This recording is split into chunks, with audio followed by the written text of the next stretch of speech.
First, Apple's new Siri is actually powered by its arch rival, Google. Then NASA's newest partner isn't SpaceX, it's the fashion house Prada. And how an NHL team made it to the finals by hiring a self-driving car scientist. This is Nick. This is Jack. It's Tuesday, Teen Boy Tuesday, June 9th. And today's pod is the best one yet. This is a Teen Boy. The top 3 pop business news stories you need to know today. All right, we just got to say, there is no better feeling than the 48 hours after a live show. It takes 48 hours just to get off the energy, Jack. I know. I had a massive journey from Los Angeles back to Vermont. It took like 13 hours, but I was basking in the glory of love and excitement and intimacy and just, it felt like a party, the whole LA live show. Yeah, we just got to share this with you. I mean, one of our fans came to the show. She drew us a drawing of the podcast. We got to bring it home after we met her after the show. We had an amazing after party, but Nick and I didn't realize the underage people aren't going to be allowed into the after party. Yeah, right. So there was a line of like 20 families, and Nick and I did an amazing meet and greet before entering the bar where we celebrated with the rest of the crowd. Then we ran into a Yeti on the flight back to San Francisco. Just thank you, Los Angeles, for coming out. We cannot wait for the next one. Look, Nick and I record this show with no audience. When we finally get to meet you, it is just an epic treat for Nick and me. And we get to see the audience meet each other, which is extra epic. So, Jack, let's hit our 3 stories. For our first story, Apple finally launched Siri AI. But funny thing, it's what Android had 2 years ago. You know what explains it, Nick? What? Google's favorite word is taboo at Apple, and Apple's favorite word is taboo at Google. We'll explain. But besties, before we do, first, Jack, let's whip open the calendars here. June 14th, 2024 goes down in tech infamy. What was that day? That was the day of Apple's 2024 Worldwide Developers Conference, aka WWDC 24. That's when Apple tried to rename AI as Apple Intelligence. They promised us Super Siri, and Apple was the new ChatGPT. Actually, every iPhone was going to have ChatGPT natively in there, within Siri's brain. But reality check, Siri, she's been less super, more so what, Siri? Okay, every time I ask Siri to do something for me, I'd say half the time, she says, I can't do that for you. That might be personal. You don't say thank you as much as you do to Siri, Jack. It's been so bad that Apple faced a class action lawsuit. True. They have to pay money to anyone who bought an iPhone 16 or 15 because they overpromised on the AI. But yesterday, Tim Cook hosted his final WWDC, and he wanted to clean up the mess before retiring in September. So we jumped in T-Boy style, watched the whole thing, and Jack, what did Timmy open with? He opened with, we know that at times you've expected more from Siri. That's a nice way to apologize for everyone's mass frustration that owns an iPhone. Yeah, that's why Jack and I are calling this week's event SOS, Save Our Siri. So to make us forget past errors, Tim Cook rebranded Siri yesterday. The new Siri is called Siri AI. She got a glow up, and it's really Apple's first step into the top trend in Silicon Valley right now. We call it the butlerification of tech. This new Siri will be able to handle dictation better. It'll also handle actions across apps within your iPhone. But also with third-party apps, right, Jack? So you can say, hey Siri, find that photo of Nick and me on stage at the live show in LA, the one where Nick's wearing his Mighty Ducks jacket, and then send it as an iMessage to our manager, Mike. That requires like 2 apps right there, and Siri can handle it. Just remember to say thank you, Siri, who also happens to have more on-screen awareness. You can ask Siri, where did this celebrity take this thirst trap picture? We're current. And Siri will say, this thirst trap taken at the secret lagoon of Instagram that you're looking at right now, it was taken in Thailand. And then there's another new Siri feature that Jack and I call Have Siri Your Way. Basically, you can control how Siri sounds. So you can change the AI assistant's accent, the pace that she speaks, and the emphasis level too. And this whole Siri experience will live across the entire Apple ecosystem. Which is why the brand new Siri app, which will be pre-installed on everything, will be completely useful. So Siri could help you plan a mudroom renovation on your MacBook, and then you could pick right up where you left off on your iPhone. But pause the pod, Nick. Google wants a word with this announcement. Yeah, because Google's seeing all this and saying, hey, Gemini, we've been doing this for 2 years now on Android. Which explains why Apple is actually using Gemini as its foundational model for the AI on the iPhone. That's right. Here's the plot twist. Siri AI by Gemini. It launches in beta this July and with a wide release this fall. And it won't launch in Europe or China because of laws, regulations, and President Xi stuff, but they'll probably get it eventually. Now, one quick takeaway here is instead of building an AI model for $1 trillion like all the other hyperscalers, Apple's simply renting it for cheap from Google. And that's why, despite being 2 years late to the AI game, it's working for Apple's numbers. Apple stock has actually doubled since the day that ChatGPT launched in November of 2022. So Jack, what's the takeaway for our buddies over at Apple? Apple's favorite word is the opposite of Google's favorite word. And that explains their AI strategy.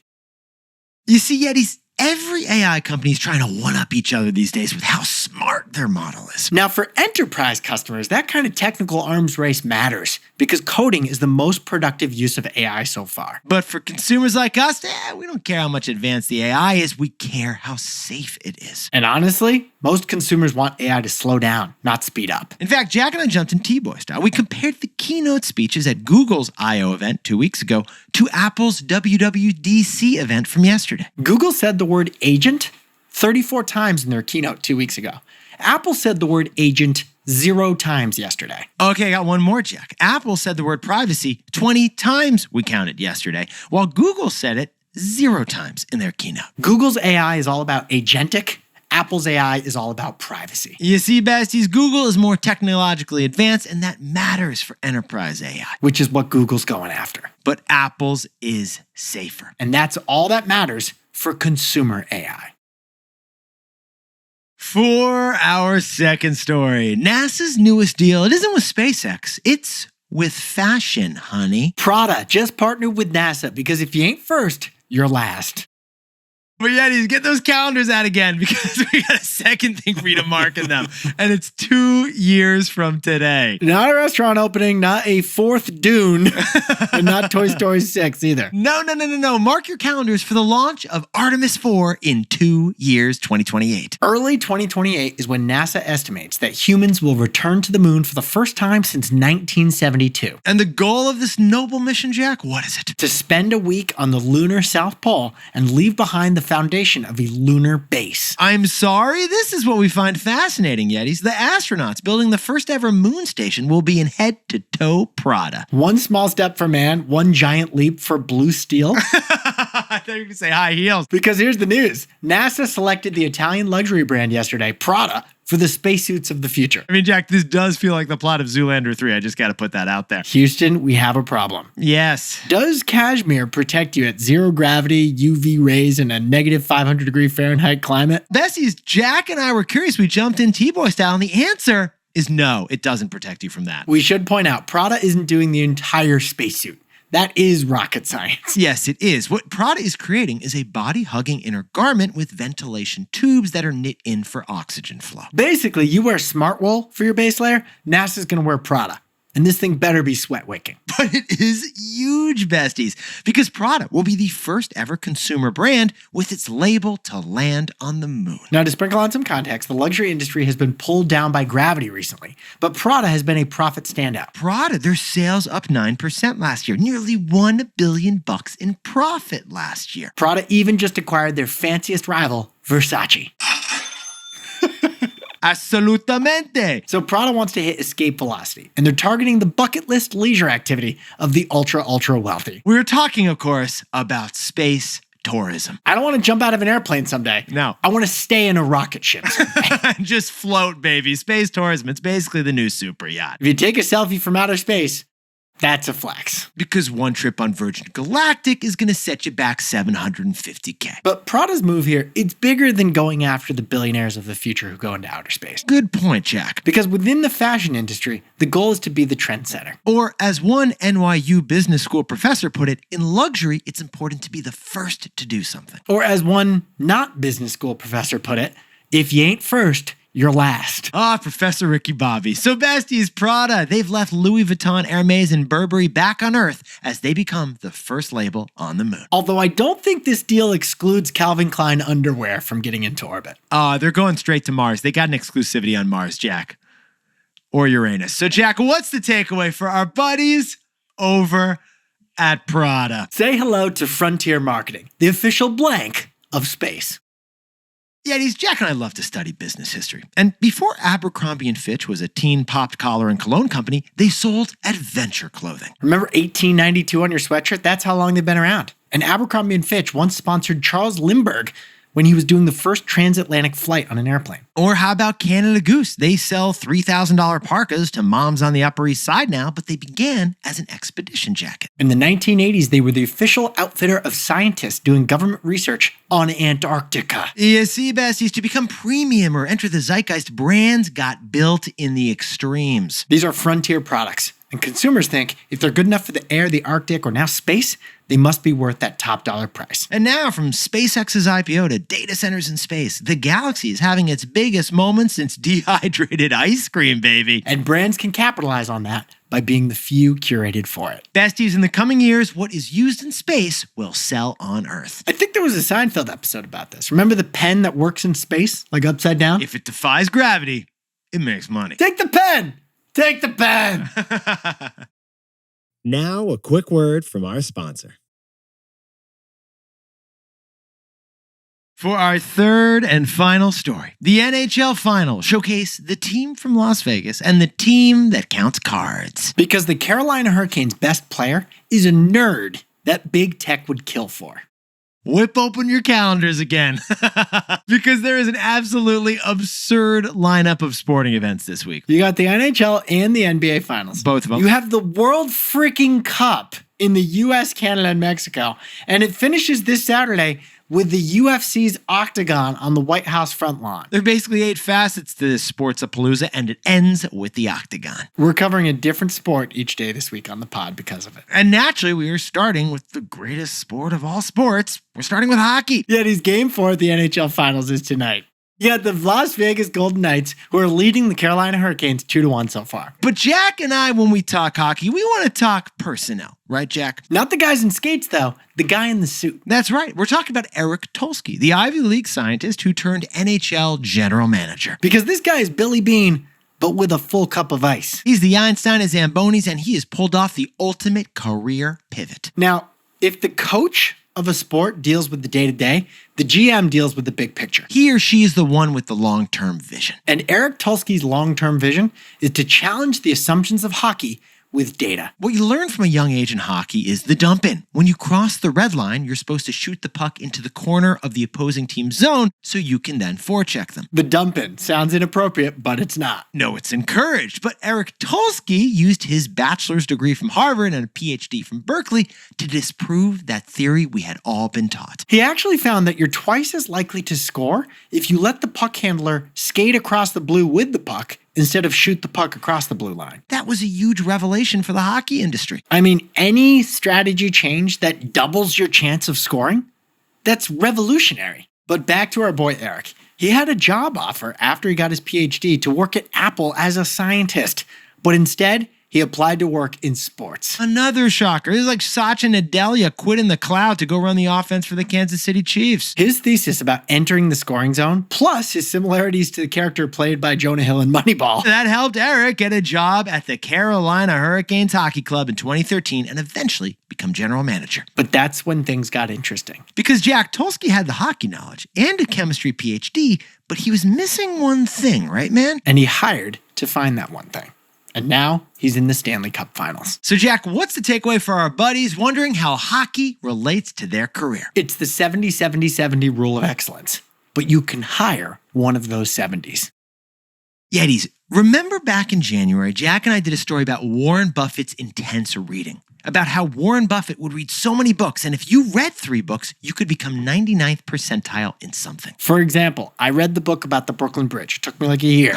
And as a result, I know more than 70% of people about building a suspension bridge. We were there for your journey, and we loved it, Jack. But if you have 3 70th percentiles that overlap into one thing, you are 99th percentile in that overlapping thing. Our takeaway back then, read lots of books because you'll become 99th percentile of knowledge in something that will shape your career. And the more books you read, the more likely you are to have an overlap that's 99th percentile and you become the expert in it. For Eric Tulsky of the Carolina Hurricanes, he was more than 70th percentile knowledge in hockey and more than 70th percentile knowledge in chemistry. But he needed one more 70th percentile to get to the Stanley Cup Finals. That's right. He needed someone studying autonomous driving and who had a really good sense of data analysis. So he searched Canadian universities to find a data scientist who would work for their hockey team. Because he figured a Canadian PhD student was more likely to be interested in hockey than an American PhD student. And not insult the entire sport, Jack. I'm sorry. I really shouldn't have done that. I'm sorry. Well, he found that guy at McGill University and got this team to fund that guy's PhD thesis on self-driving cars. We repeat, the Carolina Hurricanes financed some random dude's PhD thesis. Because in 2024, after that random dude graduated, the Hurricanes hired him. And he's been analyzing data for the team ever since. And now Carolina is in the NHL Finals. It's a lesson to anyone trying to build something or stand out. You can become 99th percentile on something if you overlap 3 70th percentiles. But you can hire one of the 70ths too. Jack, could you whip up the takeaways for T-Boy Tuesday? Apple announced Siri AI. Basically the AI-powered Super Siri we were promised 2 years ago. But Google's favorite AI word is agentic, while Apple's favorite AI word is privacy. For our second story, Prada will create the base layer undergarments of NASA astronauts who go to the moon in 2 years. It's frontier marketing. What's good enough for us up there will sell big down here. And our third and final story is the Carolina Hurricanes. They're led by a former scientist who turned down a job at Apple. Remember the 70th percentile rule of excellence. Eric Tulsky had 2 70s, so he hired the third to become 99th. But besties, this pod's not over yet. Here's what else you need to know today. First, OpenAI has filed confidentially to IPO the same week as SpaceX is also IPOing. We assume Sam's going to drop the S1 on Thursday to try to ruin Elon's IPO party on Friday. Nothing like a little finance catfight over there, Jack. This is insane. The 2 biggest IPOs of all time are going to happen like the same month. Oh, and Jack, if Anthropic lists as well, that would be the 3 biggest IPOs of all time in the same month. Now, some fear that this could mark the top of the bubble, all these giants racing to IPO. But either way, we're going to have some interesting episodes on the show. Oh, speaking of IPOs, want another IPO? Well, Bending Spoons also just filed to go public yesterday. This is an Italian tech company. Yeah, there is such a thing. And they've been buying up has-been U.S. tech brands for years. Italians don't just make fancy moon gear these days. Bending Spoons owns AOL, Eventbrite, Evernote, and Vimeo. And now they're looking for a $20 billion stock market valuation. So besties, we'll cover that IPO when it hits the stock market later this year. And finally, a World Cup update on Bottlegate. Bottlegate. FIFA has reversed their ban on fans bringing in outside water bottles to the stadium. To sprinkle on some context, in what appeared to be another blatant money grab, FIFA had insisted that you buy water at all the games. You couldn't bring your own water. Temperatures are going to be very hot. And yet FIFA's making you buy an $8 Dasani to hydrate. So after immense outrage from hydration communities, it relented. You can now bring 1 bottle, but it's got to be a soft one. Now time for the best fact yet. This one sent in by David Risher, CEO of Lyft, who we've interviewed on the pod. Yesterday, we did an ice cream story on Salt and Straw trying to sell for $200 million. Well, David, as CEO of Lyft, has some really interesting data, particularly about ice cream. Their data team discovered that when the temperature hits 60 degrees in New York City, Lyft rides to ice cream shops increased by 1.5x. And in Toronto, when temperatures hit 60 degrees, Lyft rides to ice cream shops double. They're up 2x. But I bet when temperatures hit 100 degrees, ice cream visits drop because that's too hot. It's going to melt all over you. Yetis, you look fantastic for T-Boy Tuesday. Jack, you are glowing over there. Siri, are you still with us? I'm telling you, half the time she's just said, I can't do what you just asked me. I think It's like you can't do it or you won't do it. besties, if you've got a buddy who'd wear Prada on the moon, send him today's pod. And ask him HYHTBOY. Have you heard the best one yet? This is Jack. I own stock of Lyft, and Nick and I both own stock of Apple and Spotify.